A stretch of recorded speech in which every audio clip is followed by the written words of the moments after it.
आज अपन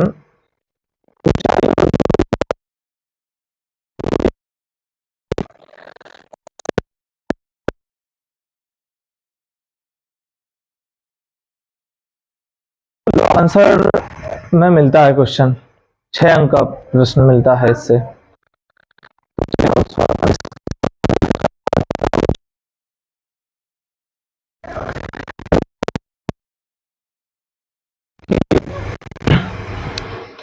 जो कुछ भी है छोटी सी जानकारी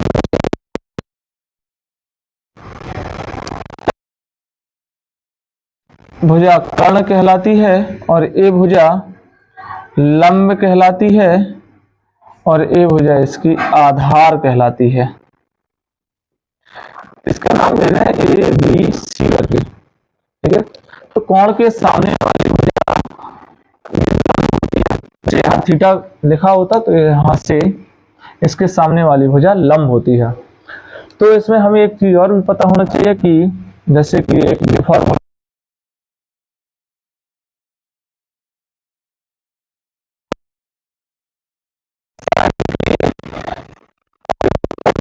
कॉस के लिए ए tan, यहाँ कॉट,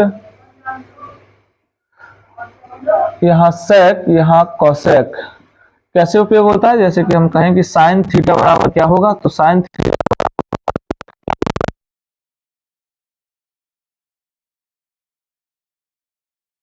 इतना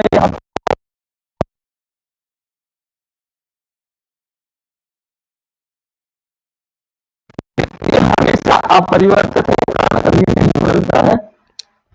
अगर हमारा थीटा यहाँ आ रहा होगा तो सामने वाली भुजा ये लंब होगी, ठीक है। और जैसे कि यहाँ पर साइन थीटा बराबर लंब बटे कर और tan थीटा बराबर लंब बटे आधार, सीधा है कि जो साइन आया है तो साइन बराबर लंब बटे कर्ण हो जाएगा और कॉस आधार बटे कर्ण, tan बराबर लंब बटे आधार करके इसका जस्ट अपोजिट हो जाता है। यहां से कोसेक थीटा बराबर कर्ण बटे लंब, ये कोसेक तो कोसेक कर्ण बटे लंब, यहां से देख ले, चाहे साइन का उल्टा कर दे, कर्ण को ऊपर कर दे और लंब को नीचे कर दे तो ये आ जाएगा यहाँ पर। इसी प्रकार सेक थीटा बराबर कर्ण बटे आधार होता है और यहाँ कॉट थीटा बराबर आधार बटे लंब होता है, यानी कि इसके जस्ट विपरीत। क्यों होता है, क्योंकि साइन थीटा बराबर होता है 1 बटे कोसेक थीटा, कॉस थीटा बराबर होता है 1 बटे सेक थीटा और tan थीटा बराबर होता है 1 बटे कॉट थीटा। यानी कि जो इसके फॉर्मूला होते हैं तो इसके आधार पर यदि कोसेक चाहिए तो 1 बटे में जाएगा, तो 1 बटे साइन होगा, 1 बटे साइन को हम लिखते हैं क्या, कोसेक, यानी कि यहां से कोसेक थीटा बराबर क्या होता है 1 बटे साइन थीटा और ऐसे यहाँ पर सेक थीटा बराबर होता है 1 बटे कॉस थीटा और इसी प्रकार कॉट थीटा बराबर होता है 1 बटे tan थीटा। तो अपोजिट में होता है, कॉट चाहिए तो हम इसको 1 बटे tan करेंगे तो 1 बटे tan कहलाता है कॉट, तो ये परिवर्तित हो जाता है यहां से, ठीक है। और इसमें हमें टेबल को भी याद रखना होता है, जो त्रिकोणमिति की टेबल होती है उसको भी हमें याद रखना होता है, तो उस टेबल को बनाएंगे। चलिएगा देखते हैं, अब टेबल बनाते हैं। अपन को टेबल में साइन कॉस tan के मान को जानना है, तो हम टेबल कैसे बनाते हैं।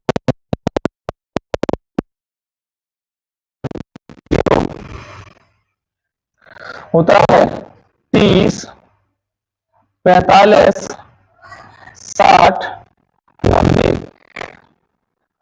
ये हमारे यहाँ पर मान होते हैं। इस प्रकार से हम टेबल को खींचेंगे और यहाँ पर उसकी पद्धतियों के नाम लिखेंगे।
बटे जीरो में देंगे चार, तो वो जीरो ही आएगा, जीरो का वर्गमूल लेते हैं तो क्या आता है, जीरो ही आता है।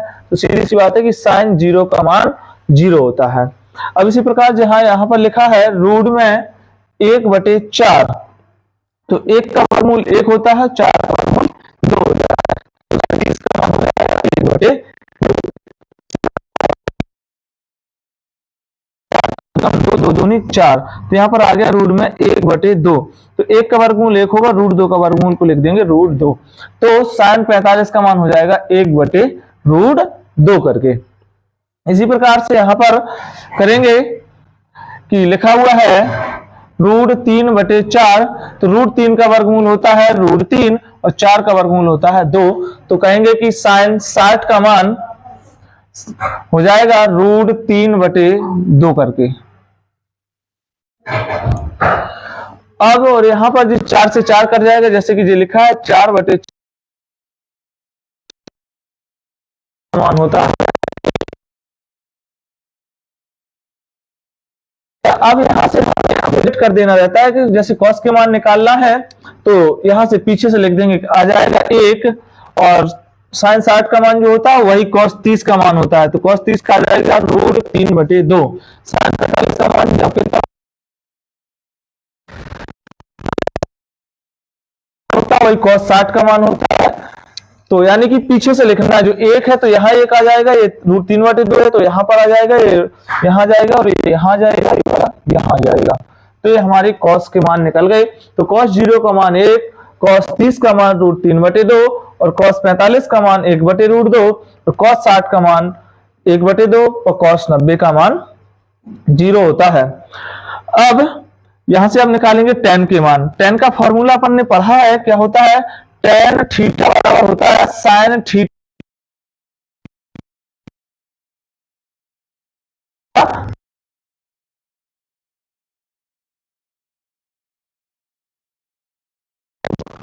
cos 0, यानी थीटा। अब साइन 0 का मान है हमारे पास 0 और cos 0 का मान है हमारे पास 1, तो tan 0 का मान क्या बनेगा, 0 में हम किसी भी संख्या से भाग देते हैं तो उसका मान क्या आता है, 0 आता है, ठीक है। तो इसका भी tan 0 का मान क्या हो जाएगा, 0 हो जाएगा। अब इसी प्रकार से यहां पर हमको करना है तो क्या करेंगे, तो tan 30 का मान निकाला, tan 30 बराबर साइन 30 बटे cos 30 हो जाएगा, तो साइन 30 का मान है 1/2 और cos 30 का मान है रूट 3/2। देखो मध्य पदों का गुणनफल और बाह्य पदों का गुणनफल, तो आ जाएगा क्या, 2 ऊपर चला जाएगा, यहाँ पर 2 रूट 3 होगा, 2 से 2 कट जाएगा तो आ जाएगा 1/√3, तो tan 30 का मान हो जाएगा क्या, 1/√3 करके। अब cos 45 का मान देखो, एक जैसी संख्या है तो 2 काट देंगे तो 1 आ जाएगा। अब यहाँ पर देखो इस 2 से 2 को काट देंगे तो क्या बचेगा, रूट 3 बचेगा। अब यहाँ पर ये आ गया कि 1/0 साइन 90 का मान बटे cos 90 का मान, तो tan 90 का मान निकल के आ जाएगा। जब भी 1/0 होता है तो वो कहलाता है इनफाइनाइट, यानी कि अनंत, ठीक है, जिसकी गणना नहीं कर सकते, ये हो जाएगा इन्फिनिट। तो इसको लेटा हुआ आर्ट बनाते हैं इन्फिनिटी को, ठीक है, तो वो आ जाएगा अनंत,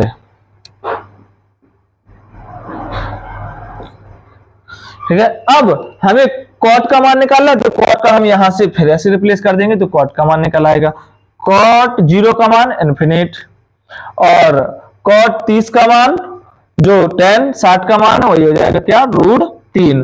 अगर ऐसे निकालना तो तुम्हें पता है कि कॉट बराबर होता है 1/tan थीटा, कॉट थीटा बराबर होता है 1/tan थीटा, तो हमें चाहिए कॉट, जैसे 30 का मान चाहिए तो कॉट 30 बराबर क्या हो जाएगा, 1/tan 30, और tan 30 का मान कितना लिखा हुआ है हमारे पास, √3, चला जाएगा ऊपर, तो जी क्या हो जाएगा, कॉट 30 का मान √3 हो जाएगा, ठीक है। अब इसी प्रकार से यहां पर आ जाएगा क्या, कॉट 45 का मान 1 और tan 45 का मान 1, ठीक है। और अब हमें 60 पर, तो जो tan 30 का मान है वही कॉट 60 का मान होगा, कॉट अपोजिट करना है तो क्या आ जाएगा, कॉट 60 बटे 1/tan 60, तो tan 60 का मान है √3, तो आ जाएगा क्या 1/√3, 1/√3 करके। अब 1 करना तो जी क्या आ जाएगा यहाँ पर 0। ठीक है, अब हमें पता चल गए हैं साइन कॉस टेन कॉट के मान। अब हमें निकालना है सेक के मान। तो जैसे हमने कॉट के मान निकाले उसी प्रकार से हम सेक के भी मान को ज्ञात कर सकते हैं। देखते कैसे निकालते हैं इसको, देखेंगे। जैसे कि तुम्हें पता है कि सेक सेक थीटा कॉस थीटा, तो हमें सेक 0 का मान चाहिए है। सेक 0 का मान तो क्या हो जाएगा 1/cos 0। तो cos 0 का मान क्या है 1, तो 1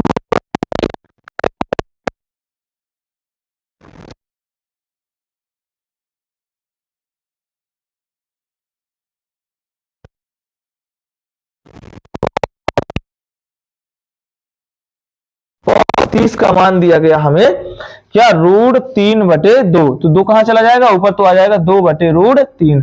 तो सेक 30 का मान हो जाएगा 2/√3 करके। सीधी सी बात, टेन का अपोजिट कर दो, सेक का मान निकालना है तो कॉस का अपोजिट कर दो, कोसेक का निकालना है तो साइन का अपोजिट कर दो, जी सबके मान निकल करके आ जाएंगे। ऐसे ही सेक 45 का मान निकालना है तो √2 आ जाएगा। अब ये √2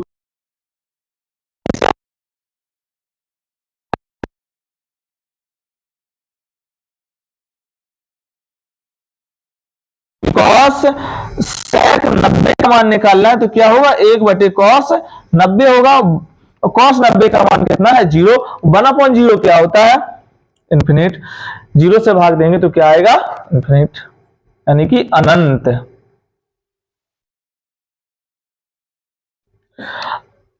अब यदि cos का निकालना तो या तो साइन का उल्टा कर दो,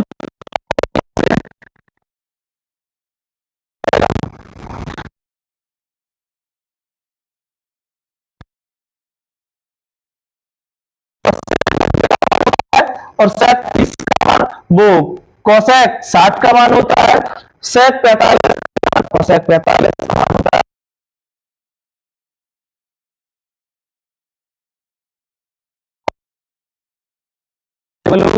इसमें हमें मूलतः सबसे ज्यादा उपयोग होने वाला है जो टेन का है, तो हमें टेन का मान को याद रखना चाहिए, सबसे ज्यादा इंपोर्टेंट है। 30 का उपयोग 60 का, ये सबसे ज्यादा उपयोग होते हैं, तो हमें 10 30 45 60 के मान को याद रखना है। तो सीधी सी बात है कि 10 के मानों को याद रखने के लिए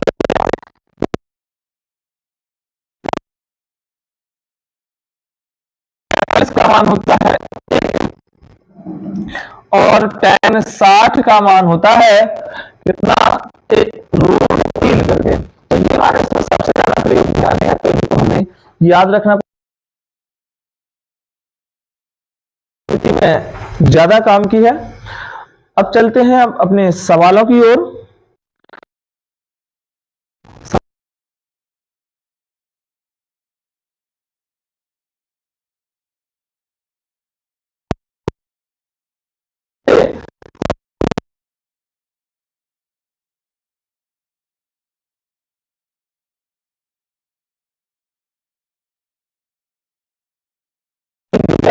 से 15 मीटर दूर है। मीनार के शिखर का उन्नयन कोण 60 अंश है। मीनार की ऊंचाई ज्ञात कीजिएगा। हमसे मीनार की ऊंचाई पूछी गई है, मीनार की ऊंचाई ज्ञात करना है और हमें यहां से यहां की दूरी बताई गई है, और जो शिखर से उसका उन्नयन कोण है वो 60 अंश है। देखिएगा उन्नयन कोण, इसमें दो कोण होते हैं, एक होता है कि उन्नयन कोण और एक अवनमन कोण। बनते कैसे हैं पहले इसको जान लीजिएगा।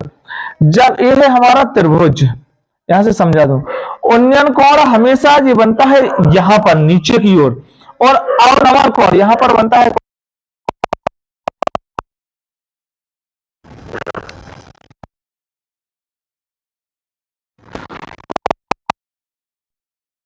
ऊपर से की ओर देखता है, तब बनता है अवनमन कोण।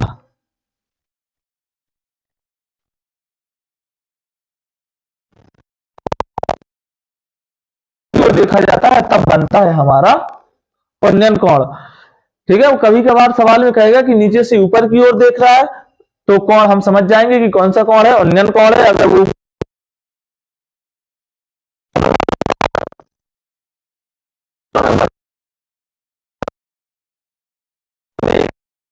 प्रदर्शित करना रहेगा। अगर उन्नयन कोण दिया रहेगा तो इसकी जरूरत नहीं है, केवल हम यहाँ पर कोण लिखेंगे और उन्नयन कोण को डायरेक्ट प्रदर्शित कर देंगे। चलिएगा, तो अब चलते हैं हम अपने सवाल की ओर। कि लिखा हुआ है कि धरती पर एक मीनार ऊर्ध्वाधर खड़ी है। चलिएगा, ये है अपनी एक मीनार, ये अपनी है मीनार ऊर्ध्वाधर खड़ी है। धरती के एक बिंदु से, जो धरती के एक बिंदु, चलो धरती के एक बिंदु से जो मीनार के पाद से, चलो धरती का जो है एक बिंदु, ठीक है, जो मीनार का पाद, ये कहलाता है मीनार का पाद और ये मीनार का शीर्ष कहलाता है। तो कह रहा है कि एक बिंदु से जो पाद से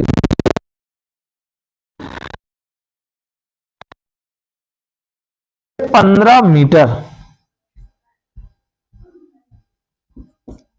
यहां से यहां तक की दूरी 15 मीटर है। मीनार के शिखर का उन्नयन कोण, कह रहा कि मीनार के शिखर का उन्नयन कोण, तो यहां से यहां पर कितना दिया है अपना 60 अंश दिया है। कितना दिया है? 60 अंश दिया है, यानी कि थीटा बराबर कितना दे दिया गया है?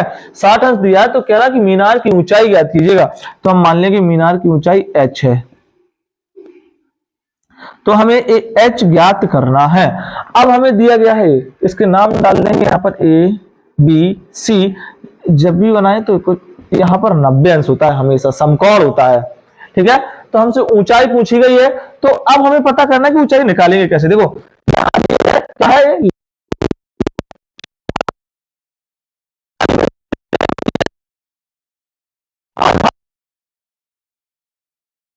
हमें लंब और आधार किस में आते हैं, हमें तो पता ये करना है कि लंब और आधार हमने तुम्हें बताया था कि कहां से पता करेंगे कि लंब और आधार काय में आते हैं, लाल बटे कक्का से। लाल बटे कक्का यानी कि LAL, लाल बटे कक्का। ये तो होता है साइन के लिए, और ये बीच वाला होता है कॉस के लिए, और ये वाला होता है हमारा लंब बटे आधार, यानी कि लंब और आधार काय में आ रहा है, और नीचे से देखें तो कॉट में, ठीक है।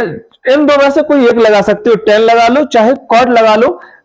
हम तुम्हें दोनों विधियों से लगा करके बता रहे कि टेन से और कॉट से। तो यहां पर हमें थीटा बराबर दिया गया है 60 अंश, और आधार दिया गया है, आधार यानी कि A बराबर है 15 मीटर। 15 मीटर,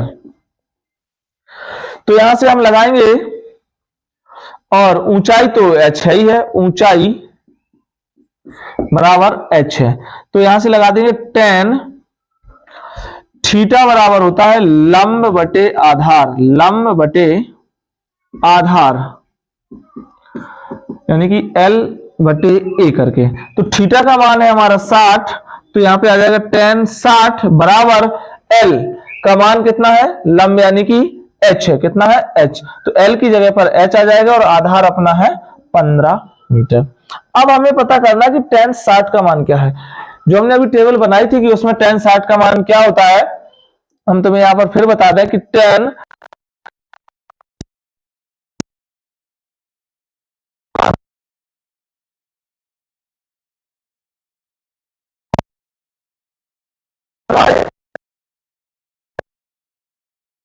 का मान आ जाएगा √3, यहां पर आ जाएगा h बटे 15, इसके बटे में 1 करेंगे, इसका कर देंगे कैंची गुणा, इसका मल्टीप्लीकेशन यहां होगा, इसका मल्टीप्लीकेशन यहां होगा, तो यहां से आ जाएगा h बराबर 15√3 मीटर। तो हमें ऊंचाई चाहिए थी, तो हमारी ऊंचाई निकल करके आ गई है h बराबर 15√3। ये हमने लगाया tan से।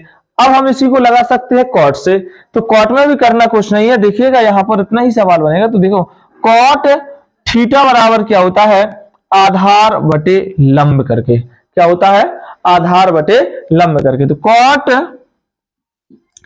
थीटा का मान दिया गया है अपना कितना, 60 अंश, तो 60 आ जाएगा, और अपना आधार कितना है, ये है अपना 15 मीटर, और अपना लंब कितना है, h है, तो h। अब कॉट 60 का मान होता है 1 बटे √3। हमने बताया था ना कि जो tan 30 का होता है वो cot 60 का होता है, जो tan 60 का होता है वो cot 30 का होता है। इस प्रकार से तो cot 60 का मान आ जाएगा 1/√3, और यहाँ तो लिखा ही है 15/h, तो h यहाँ जाएगा और √3 यहाँ चला जाएगा, तो h बराबर आ जाएगा 15√3 मीटर। हम सवाल को चाहे कॉट से लगाएं चाहे टेन से लगाएं, हम पता कर लिया करेंगे कि हमें निकालना क्या क्या है, हमें मिला क्या क्या है। ये अपना आधार होता है, ये ऊंचाई होती है, और ये हमारा कारण होता है। अगर कारण दिया रहेगा तो देखो कारण कहा जाता है, साइन में आ जाता है, तो हम साइन का फॉर्मूला लगाना रहेगा। लगभग लगभग और हमने कहा कि तुम्हें टेन का ही मान लगाना होगा, क्योंकि इसमें लंब मिलेगा और आधार मिलेगा। ठीक है, दूसरा लिखा हुआ है कि एक वृक्ष का ऊपरी भाग टूटकर भूमि से जा लगा। वृक्ष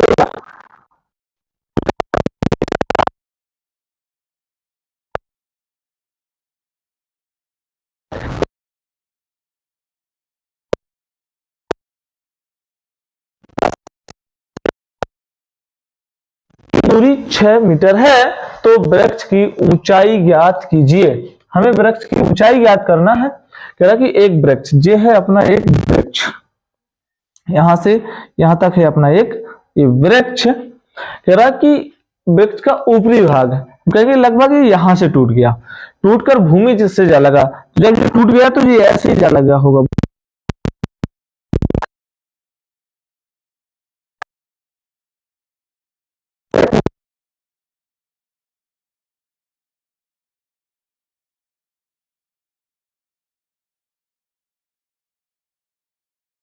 बनाता है। यदि वृक्ष की जड़ से, यानी कि वृक्ष की जड़ जो है यहां पर से, उस बिंदु जहां वृक्ष का शिखर भूमि को छूता है, जो वृक्ष का शिखर है जहां भूमि को छूता है, वहां की दूरी कितनी दे रहा है?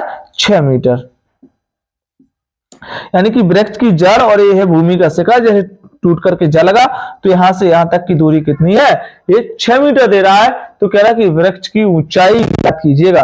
हमें यहां से यहां तक की दूरी ज्ञात करनी है, वृक्ष कितना लंबा था, यानी कि वृक्ष की ऊंचाई को हमें ज्ञात करना है कि ये कितना लंबा। हम इसको देखो, इसको मान लेंगे, चाहे इतना मान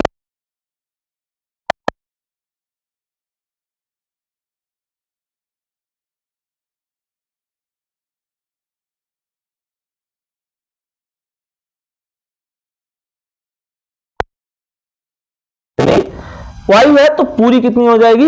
x प्लस वाई हो जाएगी। तो हमें समझ में आया कि यहां से हमें x और y के मान निकालने, जो भी आएंगे उन दोनों को जोड़ देंगे तो अपने वृक्ष की ऊंचाई ज्ञात हो जाएगी। तो चलिएगा देखते हैं कि आखिरकार जो यहां, हाँ, जो यहां से है, जितनी a है जाकर के यहां लगी है, तो ये भी अपनी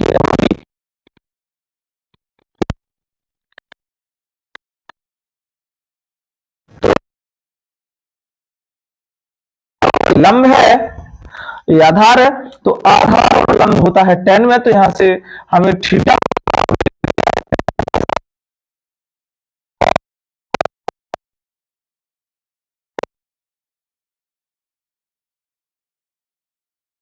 है अपना x।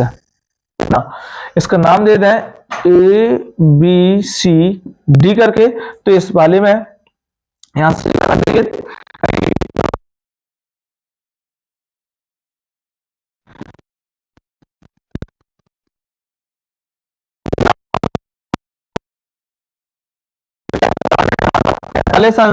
यहां से लंब हमारा आ गया है x और आधार है 10 45 का मान होता है 1, इसके बटे करेंगे तो यहाँ चला जाएगा, यहाँ जाएगा, तो x बराबर आ गया अपना 6। x का मान निकल आया है, हमें y का मान और चाहिए है, तो y का मान निकल आएगा, तो x प्लस वाई कर देंगे तो कुल वृक्ष की ऊंचाई निकल के आ जाएगी। तो हमें देखिएगा यहां से y, देखो या तो ये लंब और ये लंब है और ये कर्ण है, तो कर्ण और लंब वाला देख लें, या तो कर्ण और आधार वाला देख लें, इनमें से कुछ भी देख लें। ठीक है, तो तुम्हें पता है कि साइन में साइन थीटा होता है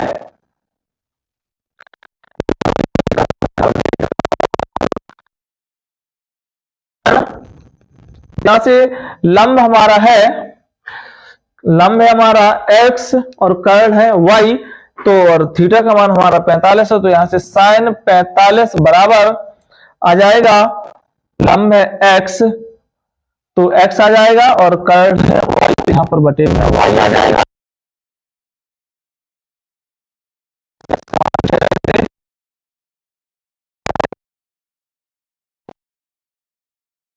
यहां चला जाएगा तो आ जाएगा और y यहां आ जाएगा, तो y बराबर x का मान निकल आया और y का मान निकल आया। हमारे x और y के मान हो गए, तो हम कहेंगे वृक्ष की ऊंचाई, वृक्ष की ऊंचाई बराबर, ऊंचाई बराबर x प्लस वाई, और x का मान आ गया है 6 और y का मान आ गया है √2, तो यहां से 6 कॉमन आ रहा है, तो चाहे तो इसको यहीं पर छोड़ सकते हैं, ये आ जाएगी वृक्ष की ऊंचाई, और चाहे तो यहाँ पर √2 का मान भी रख सकते हैं, तो √2 का मान होता है 1.414 या 4 एक ही तक रखें, कम से कम 2 मान तो रखने ही होते हैं, 3 तक रखें चाहे, तो जी आ जाएगा अपना 6 गुणे 2.41, इसका गुणा करा देंगे तो 6 एकम 6, 6 चौके 24 की 4 हासिल लगी 2, 6 दूनी 12 और 2 14, यानी कि 14.46 मीटर, ये आ गई हमारी वृक्ष की कुल लंबाई। ये है अपना अगला सवाल, लिखा है कि एक नदी के पुल के एक बिंदु से, कह रहा कि एक नदी, जैसे कि ये है नदी के पुल के एक बिंदु से, नदी का पुल है कि एक बिंदु से, जैसे कि नदी है और ये पुल है, वहां से एक बिंदु से नदी के सम्मुख, नदी के सम्मुख किनारे के अवनमन कोण, नदी के सम्मुख किनारे के अवनमन कोण 30 अंश और 45 अंश है, ठीक है। यदि पुल के किनारे से, पुल के किनारे से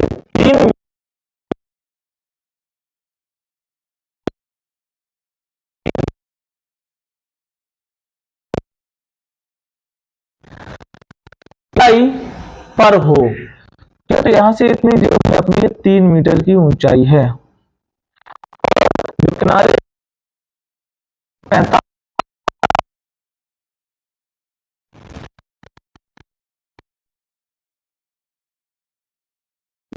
होता है, और जो ज्यादा झुका होगा यहाँ पर तो ये 30 अंश होता है। यहां से कौन हम तुम्हें मानने की तरकीब बताएं, देखिएगा ये हमारा यहाँ पर होता है 90 अंश, यहाँ पर भी होता है अपना 90 अंश, यानी कि 90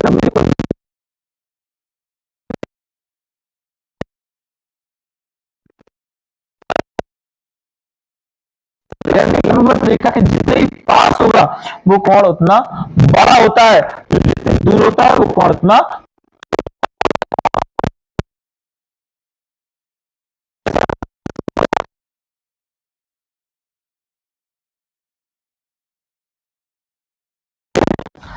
कि जो पास होगा उसको बड़ा कोण मानेंगे और जो दूर होगा उसको छोटा कोण मानेंगे, क्योंकि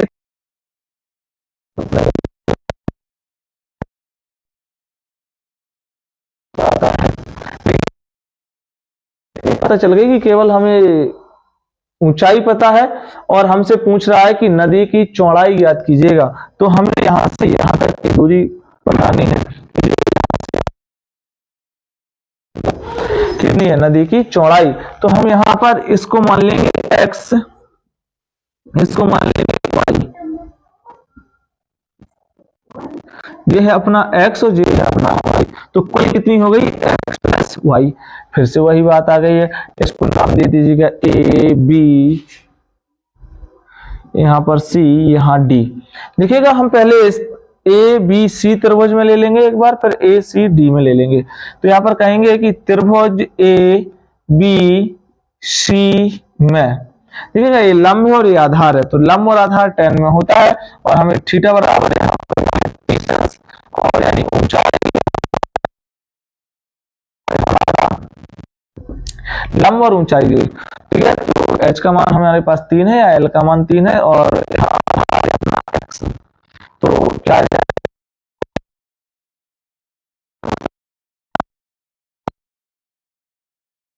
आधार, और थीटा का मान अपना है 30 अंश, तो यहाँ से tan 30 बराबर लंब का मान है 3 और आधार है x, और tan 30 का मान होता है 1/√3, तो यहाँ से आ जाएगा 3/x, तो ये यहाँ जाएगा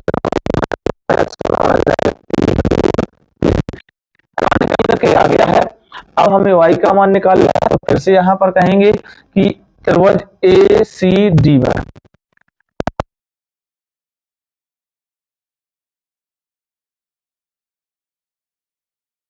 बराबर है 45 अंश, लंब बराबर है 3 मीटर, और आधार बराबर है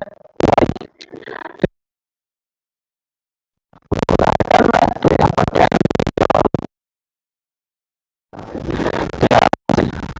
tan थीटा का मान आ जाएगा tan 45, 3/y, और tan 45 का मान होता है 1,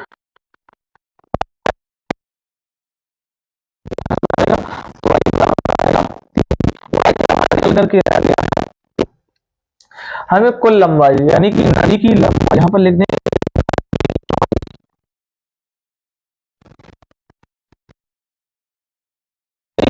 तो क्या है x प्लस वाई, x का मान है अपना 3√3 और y का मान आ गया है 3, यहाँ से 3 कॉमन ले लेंगे तो आ जाएगा √3 प्लस 1 करके। ठीक है, और यहाँ पर अपन √3 का मान रखना चाहो तो रख दो,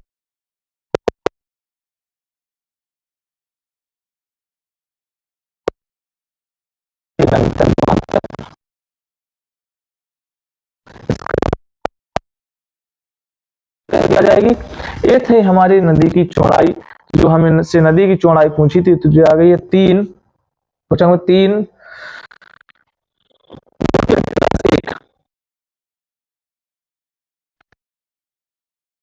वीडियो में